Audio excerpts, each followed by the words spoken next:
Voilà, moi j'ai rencontré le Seigneur très tôt, c'était en 72, j'avais 3 ans.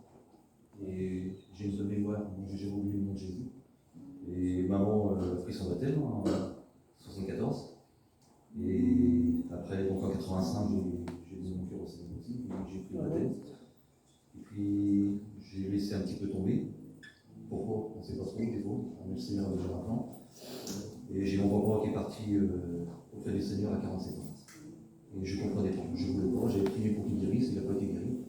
Et je disais, Seigneur, je ne comprends pas. Et voilà, ça s'est fait. Et je ne voulais plus entendre parler de Dieu. Je ne veux plus, Seigneur. Et après, il y a ma maman qui est partie en 2012, elle avait 62 ans, et je comprenais toujours pas. Je dis, Seigneur, je dis, ça fait deux personnes qui m'étaient chères. Je dis, je ne voulais pas. Et mon frère me disait, il dit, on ne connaît pas le plan du Seigneur. Et il faut continuer à croire. Et je lui dis, je veux qu'on. Donc il m'a dit, tu sais, on n'en parlera plus. On est des frères, il enseigne, donc on n'en parlera pas. Puis on est ma petite sœur aussi. Et puis voilà, en 2020, il y a eu la nouvelle qui est arrivée. Et c'est mon frère qui est tombé malade. Donc là, c'était vraiment très dur. Il est parti en 2 mots. Il avait 51 ans.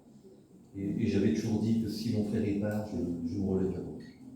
Et puis, il m'a vu revenir au Seigneur vraiment rapidement, et c'était une grâce pour lui aussi, je pense. Et ma compagne avec, parce que ma compagne était baptisée. Et je disais au Seigneur, je lui dis, il faut me tenir maintenant, parce que je dis à l'enterrement, le 9 février, il était décédé, je lui dis, c'était l'enterrement. Et je dis au Seigneur, bah, j'ai tiens maintenant. Je lui dis, je vais être digne de toi.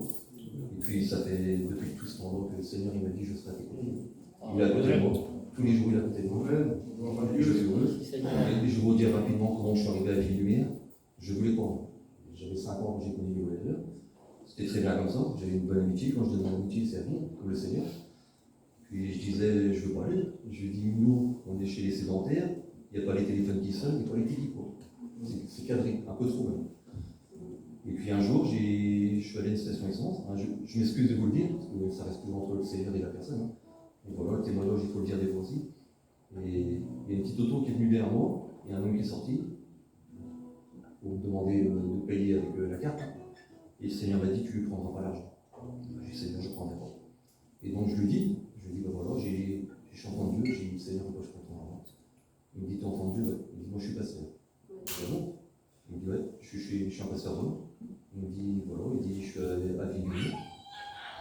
Je dis, Seigneur, il me dit, vous m'entendez par quoi? Puis il me dit, tu sais, j'étais foudroyé. Il me dit, la rencontre qu'on a fait tous les deux, moi je trouvais que c'était une belle expérience. Et il me dit, tu voudrais pas venir dire un petit mot? Je dis, si tu veux, je suis sûr qu'on ne met pas maintenant, mais je lui dis, t'es où? Il me dit, on est dans le terrain de foot. Il me dit, puis derrière le magasin. Je lui dis, ça c'est le boulanger, je viendrai te voir demain. Je rigole d'avance parce que je dis à ma femme, je lui dis, qu'est-ce que j'étais bien bon, le trash. Je lui dis, chez nous on dit 30 personnes, je lui dis, eux sont 200. Je lui dis déjà qu'on a peur de donner un témoignage, moi je dis, là je suis mal. Et donc je vais aller voir où c'est ce qui se trouve, déjà pour avoir un petit aperçu. Et puis je ne l'ai pas trouvé, j'ai eu aucun camping. Alors je dis, Seigneur, moi je dis, si je me suis trompé sur ça, j'ai pas envie, j'ai trouvé autre chose. Et le soir, j'ai eu un songe. Je me suis vu sous la toile dire un mot d'espérance. Je dis à ma femme, je lui dis en main, je lui dis, on part, on va aller orienter tout ça dans le buisson. J'ai pris ma belle-sœur et moi, qui était la femme de mon frère. On arrive là-bas, plein de campings, des chrétiens, plus de mission. Ils ne connaissaient pas Georges. Alors moi, je dis, c'est pas grave, je le reviens un jour. Ma femme me dit, tu vas le retrouver.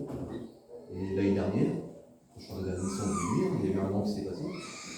La dernière mission à Évray, j'entends comme ça, je demande à mon frère, avec la chemise blanche, le rhum, dire une prière. Seigneur, pour remercier. Je dis, Seigneur, c'est lui. On avait nos masques encore à l'école. J'étais devant, je lui dis, t'es Georges? Il me dit, pourquoi? Quand j'avais mon masque, il m'a entendu. On s'est pris dans les bras. Il me dit, j'ai parlé de toi, de ce qu'on a vu, les expériences et tout. Et puis, ça s'est fait comme ça. Et depuis, je suis resté là. Je suis avec eux, avec mes frères et sœurs. Et puis, je trouve que, pour dire, le premier jour où j'étais sous un chapiteau, j'ai entendu le téléphone, j'ai tout entendu. Et j'ai entendu la parole de Dieu. J'étais vraiment béni. J'ai vu que ce que c'était, ce qu'il disait Reichenbach, les gitans, les frères gitans. Les bénédictions que vous recevez, le Seigneur, il est vraiment parmi vous. Et c'est important de bien le croire, parce que moi je l'ai vu, je suis un sédentaire. Et j'ai vu ce que c'était. Vraiment l'amour que vous aviez pour votre Seigneur, comme moi. Et c'est une grâce. Et moi, je ne veux pas partir de là. Je ne suis pas gitan, mais je suis enfant de Dieu. Amen.